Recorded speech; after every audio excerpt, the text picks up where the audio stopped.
10 বছর জেল খেটে জেল থেকে বের হলাম। ভেবেছিলাম বাসার সবাই আমাকে আজকে নিতে আসবে, কিন্তু কেউ আমাকে নিতে আসেনি। মনে অনেক কষ্ট চাপা রেখে বাস স্ট্যান্ডের দিকে যেতে লাগলাম। সামনে দেখলাম একটা মামা শাড়ি কাপড় বেচতেছে, তখন মামার ঠিক একটা শাড়ি কিনে নিলাম। তারপরে বাস স্ট্যান্ডে গিয়ে বাসের টিকিট কেটে বাসে উঠে পড়লাম। বাস যেতে লাগলো বাসের গন্তব্যই। বাসের সিটে বসে মনের অজান্তেই কিছুক্ষণ পর কান্না করে ফেলি। তখন মনের অজান্তেই কখন কান্না করতে করতে বাসের সিটেই ঘুমিয়ে পড়ি। প্রায় আধা ঘন্টা পরে বাসের হেল্পার বলে উঠে যে যারা কুষ্টিয়ায় নামতে চান নেমে পড়ুন। তারপরে বাসে থেকে নেমে পড়ি ঘুম চোখে। পাশে দেখি একটা রিক্সাওয়ালা মামা। তারপরে মামাকে বলি, মামা যাবেন পাশের গ্রামে? মামা বলে, যাবো, এই গ্রামেই তো আমার বাসা, চলো যাই। রিক্সাওয়ালা মামা আমাকে বলে ওঠে, তুমি কোথায় যাচ্ছ? আমি বলি, আমার নিজের বাসায় যাচ্ছি। তখন মামা বললো যে তোমার বাবার নাম কি? বাবার নাম আমি বললাম। তখন রিক্সাওয়ালা মামা বলে, তুমি সেই সন্তান যে কিনা নিজের বাবাকে মেরে ফেলছো? তখন মামাকে বললাম, মামা যা ভাবার ভাবতে পারেন, যেদিন সত্যটা জানতে পারবেন না সেদিন আপনারা অবাক হবেন। তখন রিক্সাওয়ালা মামা বলে, জানি জানি তুমি কেমন সন্তান। আমি বললাম, আচ্ছা ঠিক আছে মামা, যা ভাবার ভাবেন। তখন মামাকে আমি বলি, মামা গ্রামটা অনেক চেঞ্জ হয়ে গেছে তাই না? তখন মামা বললো,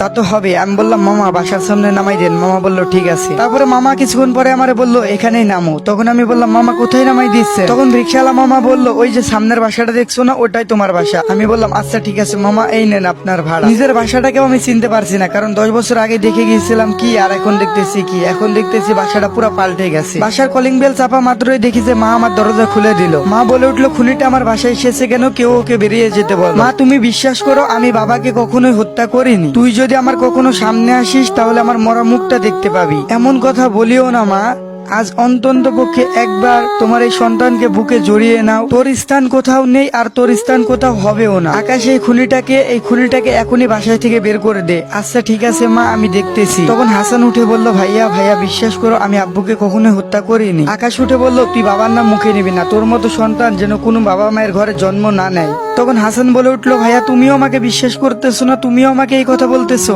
জানো ভাইয়া, এই 10টা বছর আমি ঘুমাতে পারি নাই, ভাতের সাথে চোখের জল মিশিয়ে খাইছি শুধুমাত্র এই অপবাদের জন্য। আকাশ তখন অনেক জোরে হেসে বলল, নিজের বাবাকে নিজেই হত্যা করে দোষী হয়ে 10 বছর জেল খাটলি, আবার বলতেছিস মিথ্যা অপবাদ দেওয়া হয়েছে? তখন হাসান বলে উঠলো, হ্যাঁ মিথ্যা অপবাদ দেওয়া হয়েছে। আকাশ তখন উঠলো, অথচ জানি না এখন এই মুহূর্তে তুই বাসা থেকে বের হয়ে যাবি। তখন হাসান বলে উঠলো, আমি কোথায় যাব ভাইয়া? তোমরা ছাড়া তো আমার কেউ নাই, কোথায় যাব, কি খাবো, কি করবো ভাইয়া? আরে বাসা ছাড়াও আমার কোনো জায়গা নাই। আকাশ বলে উঠলো, অত কিছু জানি না, তুই এখনই বাসা থেকে বের হয়ে যাবি নাকি ঘাড় ধাক্কা দিয়ে বের করে দিব? এই কথাটা দূর থেকে হাসান ও আকাশের মা শুনতেছিল। হাজারটা ভুল করলেও কিন্তু মায়ের বুকে সন্তানের জায়গা থাকে। তখন আকাশের মা বলে উঠলো, আকাশ এই খুনিটাকে আজকের মতো এখানে থাকতে দে, এত রাতে কোথায় যাবে? কাল না হয় বাসা থেকে বের হয়ে যাবে। তখন আকাশ বলল, মা একে কি এই বাসায় রাখা ঠিক হবে যদি ও আবার কিছু করে বসে? তারপরে হাসান বলে উঠলো, বিশ্বাস করো ভাই, আমি কিছু করবো না, আজকের রাতটা আমাকে থাকতে দাও, কালকে সকালে উঠে আমি চলে যাব। তখন আকাশ বলে উঠলো, আচ্ছা ঠিক আছে, এত করে যখন বলতেছিস আয় ভিতরে আয়। তারপরে আকাশ গিয়ে একটা হাসানকে রুম দেখিয়ে দিল ঘুমানোর জন্য। তারপরে হাসান বলে উঠলো, একটু খাবার পাওয়া যাবে কি ভাইয়া?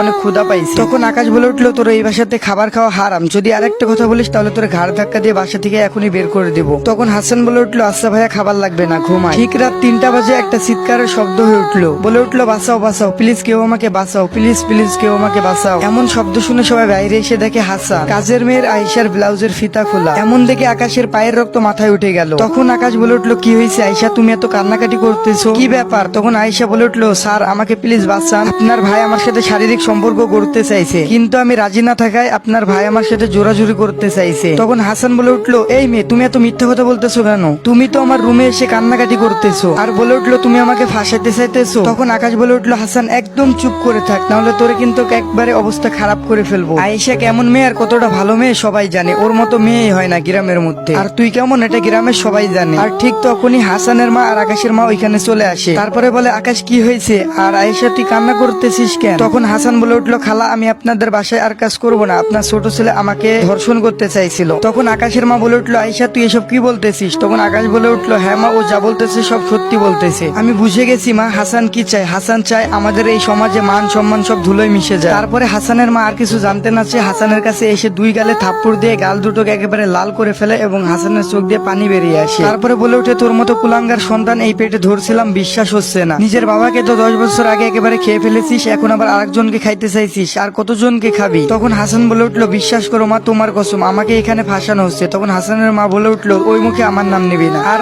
তোর ওই মুখে আমার কসমও কাটবি না, তোর মতো ছেলে আমার দরকার না। আর ঠিক তখনই হাসানের মা বলে উঠলো, তুই যদি এই বাসা থেকে বেরিয়ে না যাস তাহলে তুই আমার ক্ষতি দেখবি, আর এটাই হলো আমার আদেশ, এখন তুই ভেবে দেখ কি করবি। তখন হাসান বলল, মা সকালে যাই। তখন হাসানের মা বলল, এই মুহূর্তে এখনই তুই আমার চোখের সামনে থেকে বেরিয়ে যা। আচ্ছা ঠিক আছে মা, আমি চলে যাব, তোমার আদেশ আমি পালন করব। তবে একটা কথা মনে রেখো মা, আমি একটা কথা বলে গেলাম, বাবাকেও আমি হত্যা করি নাই, আর এই মেয়েটারও আমি কিছু করি নাই, আমাকে ফাঁসানো হয়েছে। ভালো থেকো মা, কেউ একজন চায় না আমি এখানে থাকি, কিন্তু তোমার জন্য তোমার এই পাপি ছেলেটা সবসময় দোয়া করবে। যেদিন মা আমি এই মিথ্যা অভিযোগ থেকে বেরিয়ে আসবো, সেই দিন আমি তোমার সামনে আমার এই মুখটা দেখাবো, তার আগে আমি কখনোই দেখাবো না। তখন আকাশ বলে উঠলো, তোকে আর বেশি কথা বলতে হবে না, তুই এখনই এই বাসা থেকে বেরিয়ে যা, নাহলে ঘাড় ধাক্কা দিয়ে একেবারে লাথি মেরে বের করে দিব। হাসানও বেশি কথা না বলে কান্নাকাটি করতে করতে চোখ মুছতে মুছতে একেবারে বাসা থেকে বেরিয়ে আসলো। গাইস, এটাই ছিল পার্ট 1। পার্ট 2 দেখতে অবশ্যই কমেন্ট করতে হবে, আর পার্ট 1টা কেমন লাগছে অবশ্যই কমেন্টে জানাবে।